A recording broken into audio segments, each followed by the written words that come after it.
Dans le cadre du cours de littérature québécoise, nous allons présenter le recueil de poèmes Regards et jeux dans l'espace.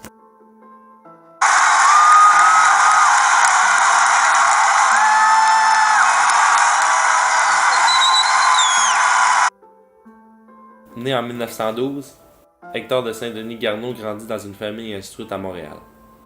À 11 ans, sa famille s'installe à Westmount et il commence ses études classiques dans différentes institutions montréalaises.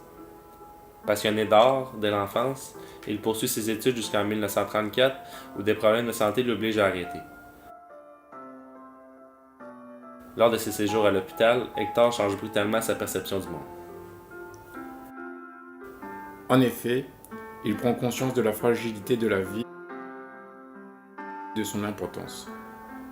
Contraint de cesser ses études en philosophie, il fonde la revue La Relève avec 3 amis. Marquant un tournant dans la littérature québécoise, il publie qu'un seul recueil de textes intitulé Regards et jeux dans l'espace. Délaissant les thèmes nationaux, il sera reconnu plus tard comme précurseur de la modernité. Il meurt à l'âge de 31 ans, dû à une crise cardiaque. Le recueil fait partie d'une tendance identitaire de l'auteur, d'une tendance moderne québécoise. Malgré sa mort prématurée, Hector de Saint-Denis Garneau laisse derrière lui une œuvre d'une vie. Son recueil est reconnu aujourd'hui comme une contribution précieuse à l'univers littéraire québécois.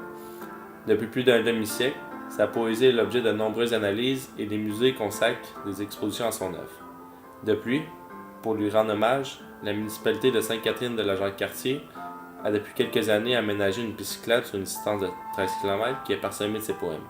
L'héritage qu'il laisse est donc considérable. L'époque des années 1940 sont perçues comme difficiles pour le Québec. Le crash boursier fait rage aux États-Unis et affecte le Québec.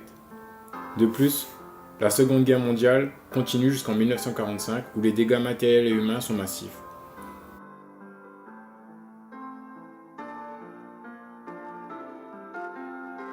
Le sentiment de la mort se fait sentir non seulement en Europe, mais aussi dans la vie de notre auteur. Regards et jeux dans l'espace, composé de 28 poèmes, paraît en 1937. Le recueil contient 7 parties. Jeux, enfants, esquisses en plein air, 2 paysages, de gris en plus noir, factions, sans titre. Déjà à travers les titres, on perçoit une progression. Garneau raconte l'aventure d'un être qui perd lentement ses repères, se décompose devant nous, se retire, s'efface.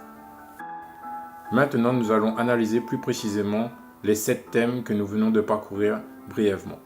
Dans la division jeu, il essaie d'échapper au malaise causé par une posture dont l'impassibilité est menaçante. Reconstruisant comme un enfant, un monde à sa mesure et espérant le rendre aussi habitable. Il se heurte cependant à l'ordre établi qui interdit la liberté du geste. Pourtant, la contemplation émerveillée de la nature illumine encore son regard, tandis que les enfants qui cherchent à habiter le paysage forgent leur avenir.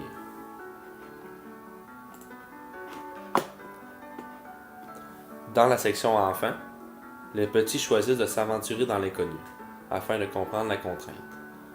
Les enfants, comme des monstres fuyants, insaisissables, imperturbables, mais bâtisseurs d'avenir. On y voit une progression, cela part de l'amusement du jeu pour aller vers un futur plus réaliste. Durant les esquisses en plein air, le poète plonge dans la contemplation de paysages qui mettent en valeur la lumière face à la dualité sombre des premières parties. Aussi le poète se laisse imprégner par ce qu'il est en train de contempler, comme le démontre le poème suivant. Flûte. Tous les chants ont soupiré par une flûte, tous les chants à perte de vue ondulés sur les buts, tendu vert sur la respiration calme des buts, toute la respiration des chants a trouvé ce petit ruisseau vert de son pour sortir, a découvert cette voix presque marine et soupiré un son tout frais par une flûte. Quelle turlute. C'est en quelque sorte la voix de la nature qu'il essaie de mettre en évidence dans ses poèmes, tout comme dans les films d'Hayao Miyazaki qui prennent la place de la nature dans l'univers. Aucune présence humaine n'est présente dans cette partie. La section 2 paysages est marquée par la rencontre de la mort dans l'indifférence de la nature. Pourtant, le jeu et la contemplation de la nature ne réussiront pas à exorciser ses démons intérieurs. Une faille est apparue dans l'équilibre qu'il s'est construit. Tout paysage a son revers, toute montagne a deux versants, comme l'a démontré sa vie. Cette comparaison met en évidence le fait que la vie peut changer drastiquement. Tout au long de la partie de grise en plus noir, l'obscurité regagne du terrain et la lumière s'efface. La partie fait allusion à l'hiver menaçant, généralisé avec des éléments hostiles comme le froid et l'étouffement qui ouvrent la porte à la solitude, l'ennui et le désespoir. Le spleen domine alors le poète. De là, c'est la chute progressive vers l'impuissance, l'incompréhension, la peur comme l'expriment les vers suivants. Mais non, tu sais bien que j'avais peur, que je n'osais faire un mouvement, ni rien entendre, ni rien dire, de peur de m'éveiller complètement. La partie faction résume bien la vieillesse et le désespoir.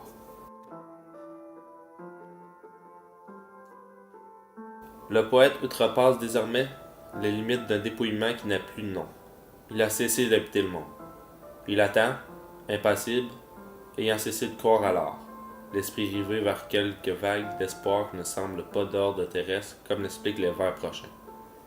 On a décidé de lâcher la nuit sur la terre, comme on sait que c'est, et de prendre la faction solitaire pour une étoile. Dans cette dernière partie accompagnement, beaucoup de questions rétrospectives sont énoncées. Les thèmes des dieux, l'envoi vers le paradis et la joie sont présentés par l'auteur.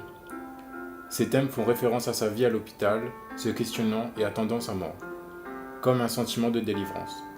Le poète s'est aussi dédoublé, comme le dit le vers, « Je marche à côté de moi en joie ». Par divers moyens, il essaie de reprendre contact avec ce double qui l'accompagne. Nous avons beaucoup apprécié l'œuvre de Hector de Saint-Denis Garneau par son élégance et sa richesse de son vocabulaire. Ses poèmes sont faciles à lire, et nous avons très bien compris l'histoire et les thèmes dont il veut nous faire part. De mon côté, mon poème favori est le jeu, puisqu'il exprime bien comment l'auteur voit l'avenir à travers les enfants. Je vais vous lire la première partie de ce poème pour que vous ayez une meilleure compréhension. Ne me dérangez pas, je suis profondément occupé. Un enfant est en train de bâtir un village. C'est une ville, un comté.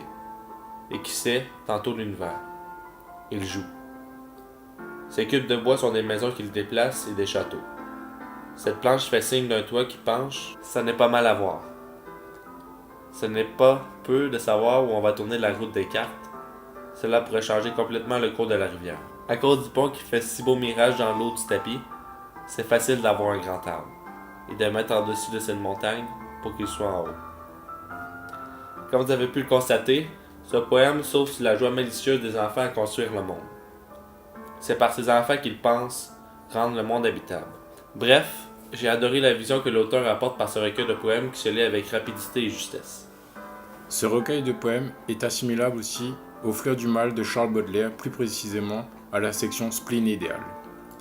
Spleen et idéal est très significatif. Le mot spleen est apparu en France vers la fin du XVIIIe siècle. C'est Baudelaire qui renforce l'image du spleen et lui donne un nouveau visage, non plus celui d'une mélancolie, rappelant le mal du siècle, mais il désigne maintenant un ennui absolu, existentiel, paralysant. Mais contrairement à Baudelaire, Hector de Saint-Denis Garneau ne poursuit pas vers un idéal l'aspiration à la perfection. Dans un monde où tout est possible, il se contente de rester dans le spleen en espérant que les enfants seront l'avenir dans l'univers. Les deux poètes se projettent dans l'univers du rêve, de l'imagination, là où l'esprit règne et échappe au temps. Baudelaire fait un jeu entre le spleen et l'idéal, alors qu'Hector fait un jeu entre le spleen et l'avenir. Je vais vous lire le poème du spleen de Hector. Spleen. À quel voyage nous allons faire, mon âme et moi, quel lent voyage, et quel pays nous allons voir, quel long pays, pays d'ennui, d'être assez fourbu le soir, pour revenir sans plus rien voir, et de mourir pendant la nuit, mort de moi, mort de notre ennui.